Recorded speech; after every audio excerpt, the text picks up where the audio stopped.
अस्सलामुअलैकुम, welcome back. तो आज की इस वीडियो में हम रेस्पॉन्सिव ऐप के बारे में देखेंगे कि हम रेस्पॉन्सिव ऐप्स कैसे बना सकते हैं। कुछ टिप्स मैं आपको दूंगा, कुछ विजिट्स का यूजेज हम देखेंगे कि कैसे आप विजिट्स का यूज़ करते हुए और फंक्शंस का यूज़ करते हुए आप एक रेस्पॉन्सिव ऐप क्रिएट कर सकते हैं। अभी तो यहाँ पर 3 डिवाइसेस मैंने डाउनलोड कर रखी हैं, मैं आपको दिखा देता हूँ। ये पिक्सल है और ये पिक्सल 7 प्रो है और ये पिक्सल 4 है। ठीक है, तीनों की साइज़ अलग अलग है।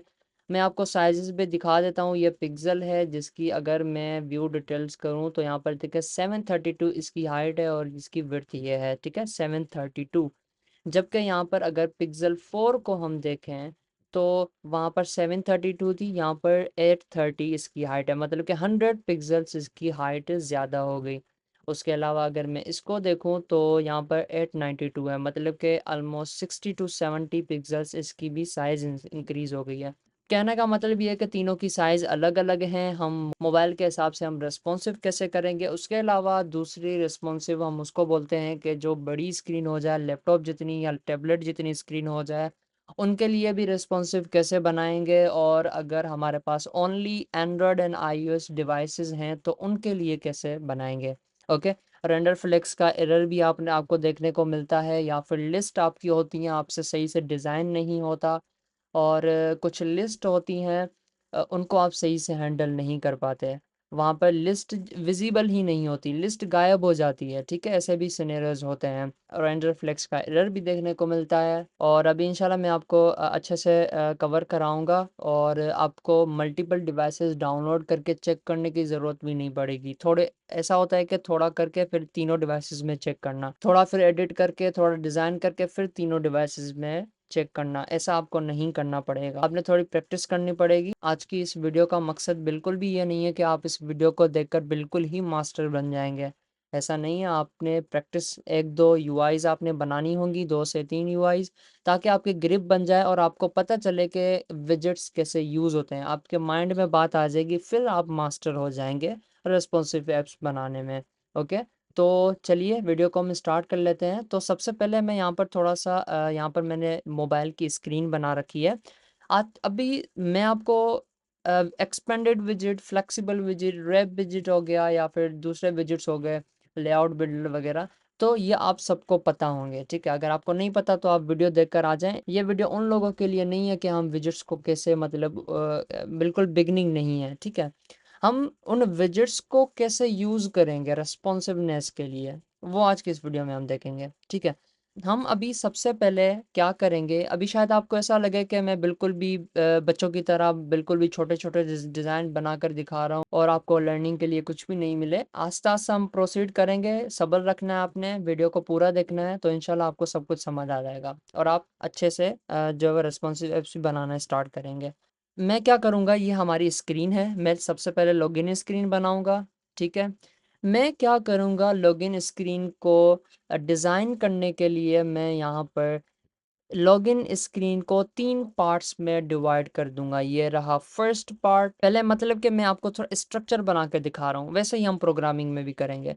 उसके बाद मैं इसको डिवाइड करूँगा सेकंड पार्ट से। ठीक है, और यहाँ पर मैं इस स्क्रीन को डिवाइड कर दूंगा थर्ड पार्ट से। ठीक है, अब मैंने पार्ट्स में क्यों डिवाइड किया ये भी आपको एंड में पता चल जाएगा कि कितना मैंने अच्छे से कोड किया। आपको ज़्यादा स्पेसिंग लगाने की या ऐसे कुछ करने की ज़रूरत ही नहीं पड़ेगी। छोटा कोड होगा, पूरी की पूरी लॉगिन स्क्रीन बन जाएगी। ठीक है, तो यहाँ पर क्या होगा कि यहाँ पर हमारे पास टेक्स्ट होगा। ठीक है, ये जो हमें पूरा सेक्शन दिखाई दे रहा है, ब्लू सेक्शन, इसके बॉटम पे लेफ्ट साइड पे, ठीक है, ये पोजीशन क्या है, बॉटम लेफ्ट पर, यहाँ पर हमारे पास टेक्स्ट होगा। तो यहाँ पर मैंने वेलकम टेक्स्ट भी लगा दिया, यहाँ पर टेक्स्ट होगा। ओके, और लॉगिन स्क्रीन के अंदर क्या क्या होता है, एक यहाँ पर ईमेल की फील्ड होती है, दूसरी यहाँ पर जो है पासवर्ड की फील्ड होती है, और यहाँ पर नीचे लॉगिन बटन होता है। ठीक है, ये रहा हमारे पास लॉगिन बटन। ठीक है, अब देखिए अलाइनमेंट कैसी है इनकी। ये जो सेंटर वाला बॉक्स है, इसके बिल्कुल भी सेंटर पर ये दोनों टेक्स्ट फील्ड्स हैं, ईमेल की और पासवर्ड की, दोनों सेंटर पर हैं। जबकि ये जो तीसरा सेक्शन है हमारा, उसके अंदर जो लॉगिन बटन है वो टॉप पर है। ठीक है, लेकिन लेफ्ट और राइट से सेंटर पर है। तो हम अलाइनमेंट करेंगे। अलाइनमेंट को यूज़ करते हुए, अलाइन विजिट्स को यूज़ करते हुए हम ऐसे करके स्ट्रक्चर बनाएँगे और सिंपल लॉगिन स्क्रीन बनाएँगे। अब हम इस स्क्रीन को चाहे हम वर्टिकल करें, चाहे इस स्क्रीन को हम ऐसे वर्टिकल करें, फिर भी हमें डिज़ाइन में कोई भी रेंडर फ्लेक्स का एरर देखने को नहीं मिलेगा, ठीक है? अगर मैं आपको जो टेक्निक बताऊँगा वो आप यूज़ करेंगे तो ऐसा नहीं होगा। कोई एरर देखने को आपको नहीं मिलेगा और रेस्पॉन्सिव वेब बनेगी। अगर आप वो यूज़ नहीं करते तो वो आपको रिस्पॉन्सिव नहीं देखने को मिलेगा। अब देखिए सिंपल मैंने यहाँ पर मटेरियल ऐप बनाया हुआ है, स्कैफोल्ड है, पैडिंग है, कॉलम है। आई होप ये आपको समझ आ रहा होगा, बेसिक स्ट्रक्चर यही है, ठीक है। अब हम यहाँ से स्टार्ट करते हैं। मुझे क्या बनाना है, सबसे पहले 3 पोर्शंस में डिवाइड करना है हमारी इस लॉगिन स्क्रीन को। एक्सपेंडेड, एक एक्सपेंडेड हो गया, दूसरा तीसरा। मतलब कि एक्सपेंडेड का काम क्या होता है कि जो भी स्पेस हो उसको घेर लेना, ठीक है। अगर यहाँ पर पूरी स्क्रीन का स्पेस है, मैं यहाँ पर 3 एक्सपेंडेड लगाऊंगा तो 3 इक्वल इक्वल पार्ट्स पे ये डिवाइड हो जाएगा। इसके अंदर मैं कंटेनर लगा लेता हूँ। तो यहाँ पर देखें मैंने 3 कंटेनर लगाए, तीनों का अलग अलग कलर लगा दिया। एक्सपेंडेड का मतलब ये होता है सिंपल, ठीक है।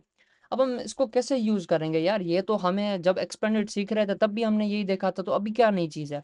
अब देखें, अब अगर मैं क्या करता हूँ कि यहाँ पर ये रेस्पॉन्सिव कैसे बनेगा, कि अगर मैं वर्टिकल भी करूँ, हॉरिजॉन्टल भी करूँ, फिर भी अच्छे से डिज़ाइन जो है रेस्पॉन्सिव बन जाए। अब एक्सपेंडेड के अंदर आपको 3 पोर्शन तो दिखाई दे रहे हैं, ठीक है। अब मैं क्या करूँगा, यहाँ पर अभी मैं कलर्स रहने देता हूँ यहीं पर, और कंटेनर के अंदर चाइल्ड है, यहाँ पर मैं टेक्स्ट लगा लेता हूँ जो हमारा वेलकम बैक टेक्स्ट था। स्टाइल लगाकर इसकी फ़ॉन्ट साइज़ मैं 30 कर लेता हूँ। अब ये देखिए हमारे पास टॉप पर शो हो रहा है। मैं क्या करूँगा, इस टेक्स्ट को रैप कर लूँगा अलाइन विजेट के साथ, और इसके अंदर आकर अलाइनमेंट प्रॉपर्टी है, अलाइनमेंट डॉट बॉटम राइट पर करना है। ये देखिए जैसे ये है, ये फर्स्ट पोर्शन है, इसके बॉटम लेफ्ट पर है, sorry bottom left, okay, bottom left पर ये आ जाएगा, ठीक है। ये हो गया हमारा। अब हमने ये टेक्स्ट फील्ड्स 2 बनानी है, लेकिन इस सेकंड पोर्शन के सेंटर पर होने चाहिए। तो ये हमारा फर्स्ट पोर्शन हो गया, ठीक है, और ये हमारा हो जाएगा सेकंड पोर्शन, और ये हमारा हो गया थर्ड पोर्शन। अब देखें यहाँ पर आकर मैं 2 टेक्स्ट फील्ड्स बनाऊंगा। वो क्या है, वर्टिकली अलाइन है तो मैं कॉलम को यूज करूंगा, कॉलम चिल्ड्रन। ये देखिए सिंपल मैंने 2 टेक्स्ट फील्ड्स क्रिएट कर लिए हैं, ठीक है, यहाँ पर आपको दिखाई भी दे रही हैं। अब मुझे इन 2 टेक्स्ट फील्ड्स को सेंटर पर करना है, तो मैं क्या करूंगा, यहाँ पर कॉलम प्रॉपर्टी है, मेन एक्सेस अलाइनमेंट सेंटर पर कर देंगे तो ये सेंटर पर आ जाएगा, ठीक है। दैट्स इट, ये भी हो चुका है। अब हम थर्ड पोर्शन में आ जाते हैं। हमारे पास क्या था, एक बटन था, एलिवेटेड बटन। ऑन प्रेस को एम्प्टी कर लेंगे और चाइल्ड के अंदर टेक्स्ट लगा देंगे। अब देखें ये लॉगिन बटन भी बन चुका है, लेकिन ये सही से अलाइन नहीं है, तो मैं इस एलिवेटेड को बटन को क्या करूँगा कि मैं सेंटर पर अभी के लिए जो है वो कर लेता हूँ। अभी सेंटर पर हमें दिखाई दे रहा है। तो यहाँ पर देखिए क्या हो चुका है कि अब मैं सबके कलर्स को रिमूव कर लेता हूँ। यहाँ पर ये कंटेनर था, इसको मैं रिमूव कर लूँगा, इस कंटेनर को भी रिमूव कर लूँगा, इस कंटेनर को भी रिमूव कर लूँगा। अब अगर मैं सेव करूँ तो देखिए जैसा हमें रिक्वायर्ड था डिज़ाइन वैसे ही बन चुका है। अब यार वैसे भी तो हम ये बना सकते हैं, लेकिन मैंने ऐसे क्यों बनाया है।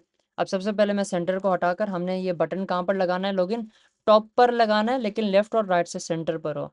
तो यहाँ पर हमें प्रॉपर्टी मिल जाएगी अलाइनमेंट की, हमें सेंटर पर करना है, टॉप सेंटर करना है, तो मैं यहाँ पर टॉप सेंटर करूँगा, अलाइनमेंट और टॉप सेंटर, तो ये आ जाएगा, ठीक है।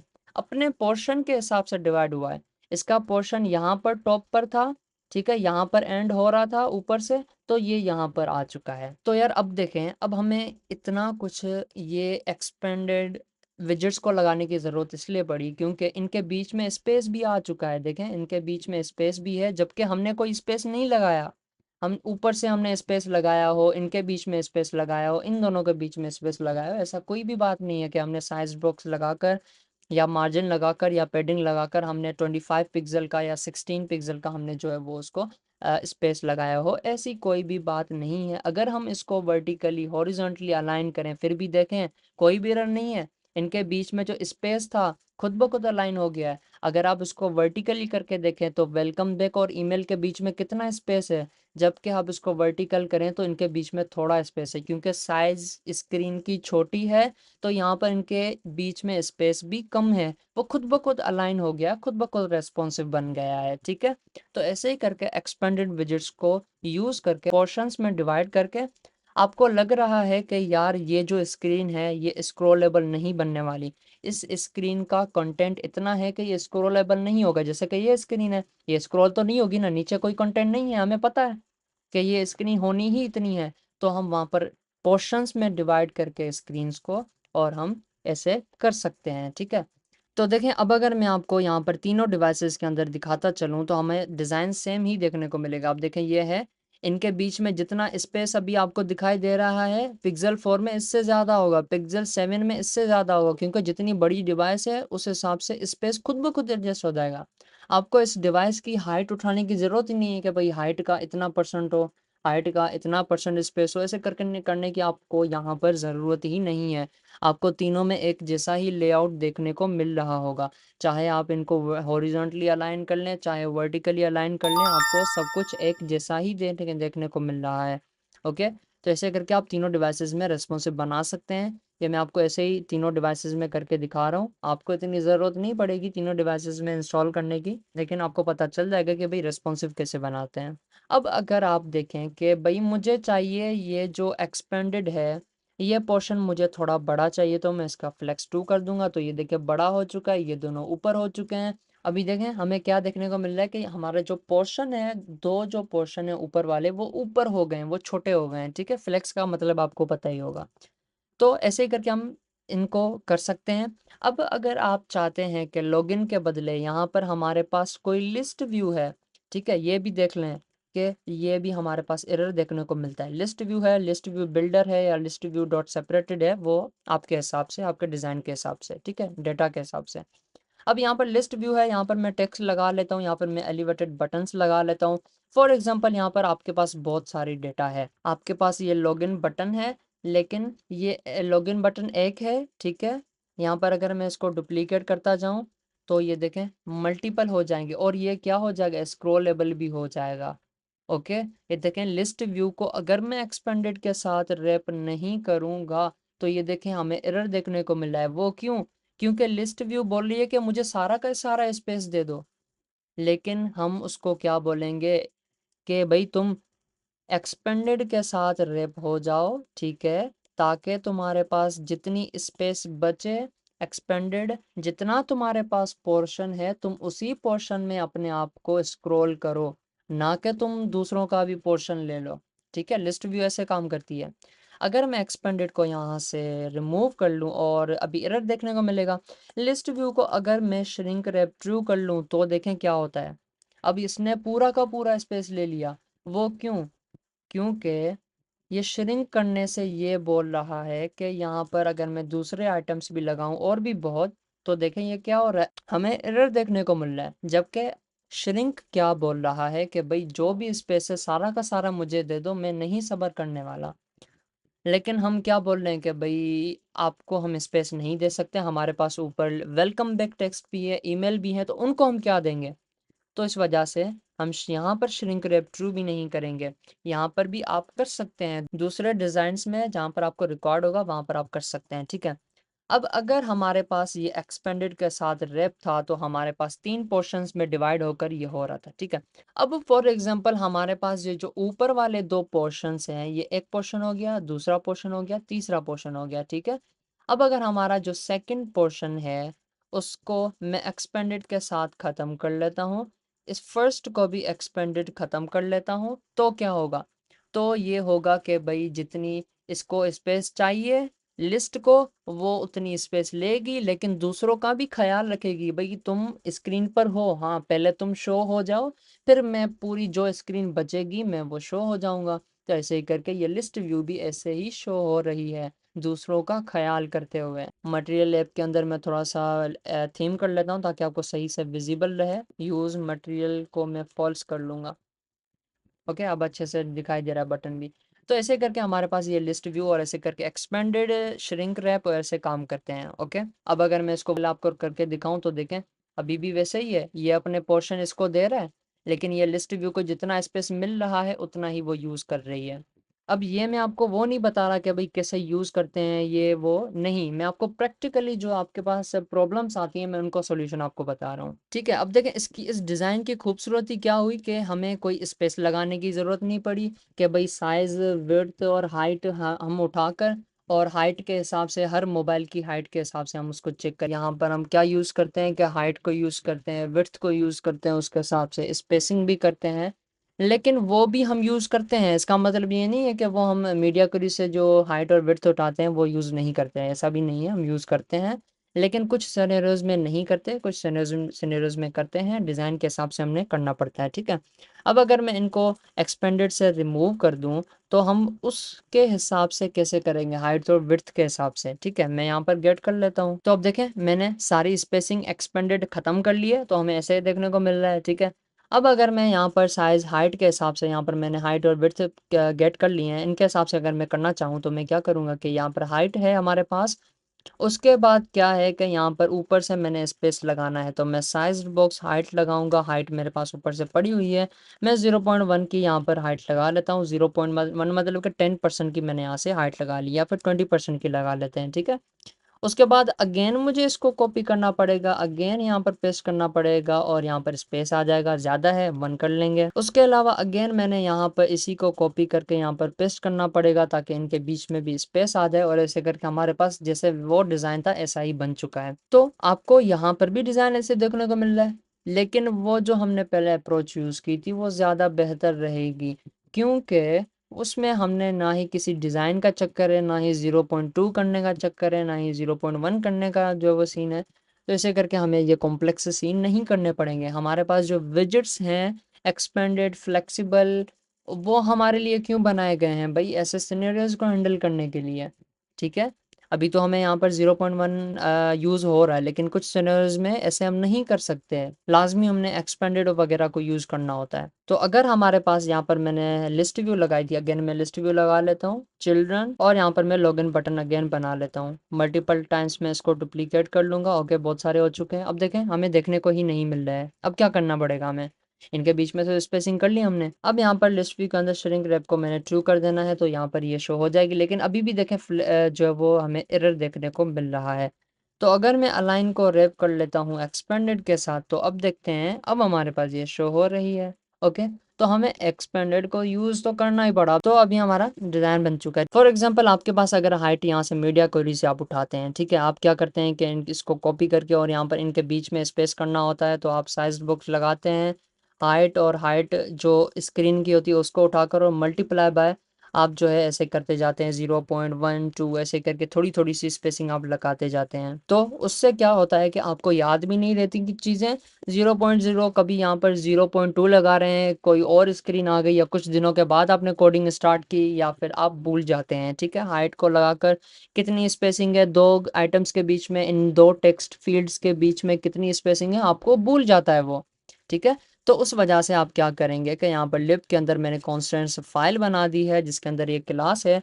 हम क्या करेंगे, मेथड्स यहाँ पर क्रिएट कर लेंगे। आपने अलग क्लास के अंदर मेथड्स क्रिएट कर लेना है। हाइट क्या होती है हमारी डबल, ठीक है, media query dot of counter dot height आपने यहाँ पर लगा दिया है। ओके, अब इसका नाम मैं क्या रखूंगा कि भाई स्टैटिक डबल, और इसका नाम क्या होगा कि भाई स्पेस बिटवीन आइटम्स। आपने एक वेरिएबल बना दिया, अब दो आइटम्स के बीच में स्पेस, मतलब कि ये ईमेल और पासवर्ड क्या है, दो आइटम्स हैं, इनके बीच में आपने स्पेस करना है, तो आपने यहाँ पर लगा दिया। फॉर एग्जांपल आपने 0.01 का स्पेस लगाना है, तो आपने यहाँ पर लगा दिया भाई 0 स्पेस बिटवीन आइटम्स। पूरी हमारी एप्लीकेशन के अंदर जहां पर भी हमने स्पेस लगाना होगा दो आइटम्स के बीच में, आप इसको यूज कर सकते हैं। एफिशिएंट वे होगा वो। क्यों एफिशिएंट होगा, क्योंकि आपने याद करने की ज़रूरत नहीं है। हो सकता है कि आगे जाकर आप भूल भी जाएं, तो इसलिए आप यहाँ पर आकर यूज़ कर सकते हैं। अब यहाँ पर हाइट वगैरह लगाने की मुझे ज़रूरत नहीं पड़ेगी, हमारे पास कॉन्स्टेंट्स फाइल है। डॉट करेंगे स्पेस बिटवीन आइटम्स, उसको हमने दे दिया कि भाई space between items. Okay, space between items हो चुका है। अब मैं इसको कॉपी करूँगा, जस्ट मैं यहाँ पर आकर इसको मैं यहाँ पर पेस्ट कर लूँगा। ओके, देखें इनके बीच में स्पेसिंग आ जाएगी। अब ये मैंने इसीलिए भी किया है कि आगे जाकर हो सकता है कि आपको दो आइटम्स के बीच में स्पेस को 0.01 था, आपने 0.02 करना है, तो आपकी पूरी एप्लीकेशन में जहाँ पर भी ये स्पेस होगा, तो वो स्पेस बढ़ जाएगा, सारे आइटम्स के बीच में बढ़ जाएगा, क्योंकि आपने तो भाई एप्लीकेशन की थीम ही चेंज करनी है, आपने स्पेस चेंज करना है, तो आप ऐसे कर सकते हैं, ठीक है। ये एक बेस्ट वे होगा, बेस्ट अप्रोच होगी, ऐसे करके आप इसको यूज़ कर सकते हैं, ठीक है। बीच में आइटम्स के स्पेस लगाना। अब सिर्फ आइटम्स के बीच में नहीं होता, आप क्या करते हैं कि सेक्शंस के बीच में भी आपने करना होता है स्पेस बिटवीन सेक्शंस, मतलब कि दो सेक्शन। फॉर एग्जांपल यहाँ पर आपको बताता चलूँ कि यहाँ पर ये फर्स्ट वेलकम बैक है, ये पहला सेक्शन हो गया, ये दूसरा सेक्शन हो गया, ये तीसरा सेक्शन हो गया, ठीक है।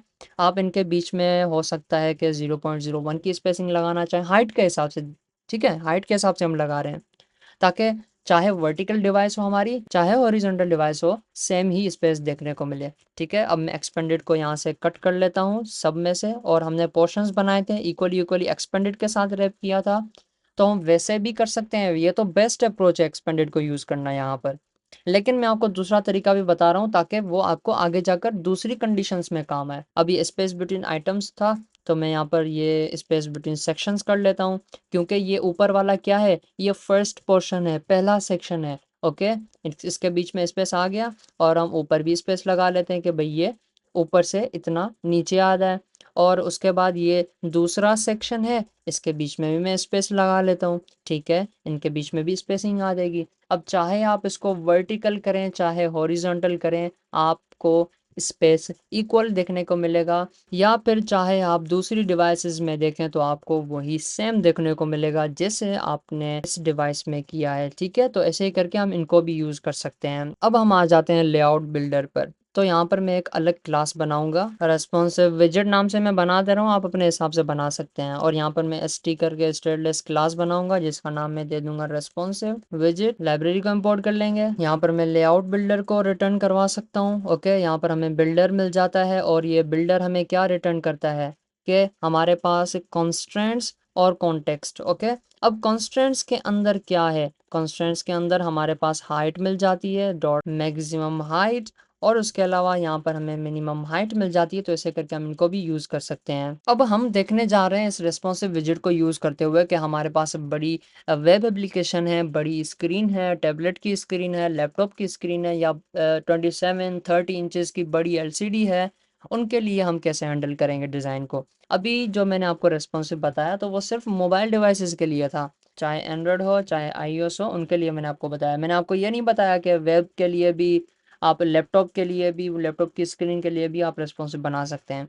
वो अब हम स्टार्ट कर रहे हैं। अब देखें यहाँ पर इस विजेट के अंदर ये रेस्पॉन्सिव विजेट या उसका कंस्ट्रक्टर, यहाँ पर मैंने 4 वेरिएबल्स बना दिए हैं, ठीक है।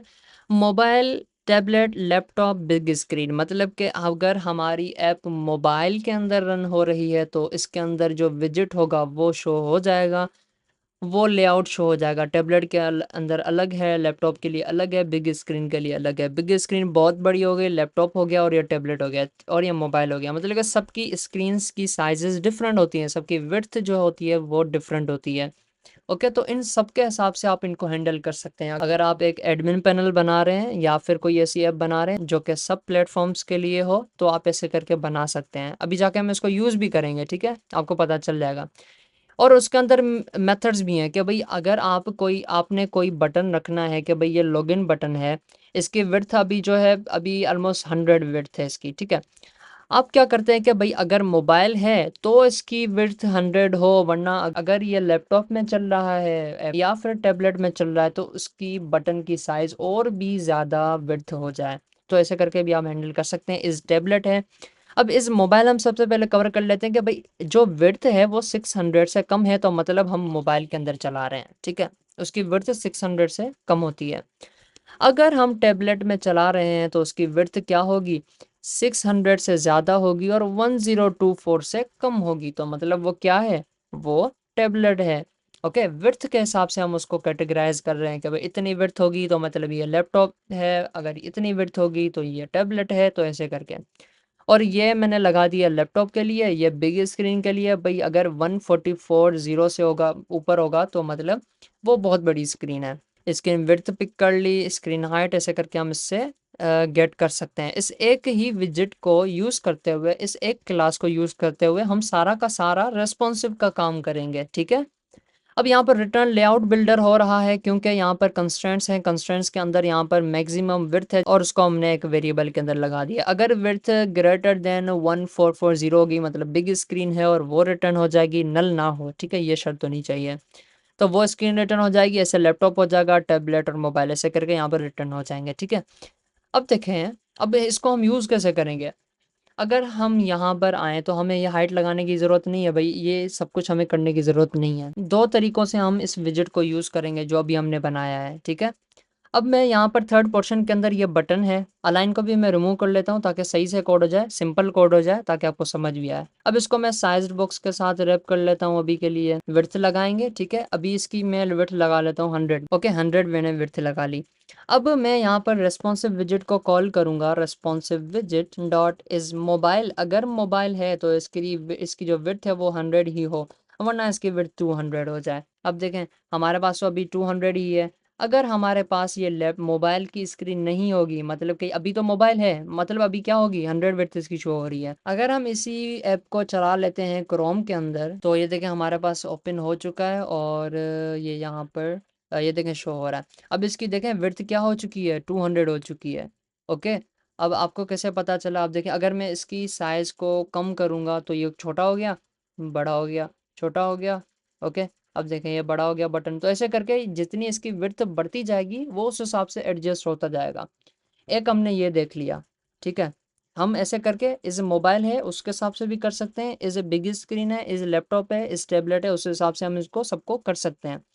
अब दूसरा हम देखेंगे कि अगर हमारे पास, इनको मैं रिमूव कर लेता हूँ, इस एलिवेटेड बटन को मैं रैप कर लूँगा विजेट के साथ। कौन सा विजेट? हमारा रेस्पॉन्सिव विजेट। ओके, अब मैं क्या करूँगा, इसके अंदर मोबाइल प्रॉपर्टी मिल जाएगी कि भाई अगर मोबाइल है हो तो लॉगिन जो है वो बटन दिखाई दे हमें। अब ये कहाँ पर, यहाँ पर एंड हो रहा है, ठीक है? इसके अंदर हमें एक दूसरा फंक्शन मिल जाता है, दूसरी प्रॉपर्टी मिल जाती है, बिग स्क्रीन, लैपटॉप, टैबलेट। मतलब कि हर एक चीज़ के लिए हम अलग अलग से विजेट शो करवा सकते हैं। कि अगर हमारे पास लैपटॉप है तो मैं क्या करता हूँ कि इसी एलिवेटेड बटन को बना लेता हूँ, ठीक है? लेकिन मैं इसके चार्ट में लिख लेता हूँ कि भाई ये दिस इज़ लैपटॉप। तो मैंने इसको सेव कर लिया। अब देखें मोबाइल के लिए हमें यही बटन शो होगा। अगर मैं वेब में जाकर देखूँ, अगर मैं इसको बड़ा कर लेता हूँ, लैपटॉप के लिए कर लेता हूँ, तो देखें दिस इज़ लैपटॉप। ओके, ऐसे ही करके मैं ये आपको क्यों सिखा रहा हूँ, क्योंकि लैपटॉप के लिए, ये वेब ब्राउज़र के लिए अलग स्क्रीन होती है, अलग से डिज़ाइन होता है, सब कुछ अलग होता है वेब के लिए।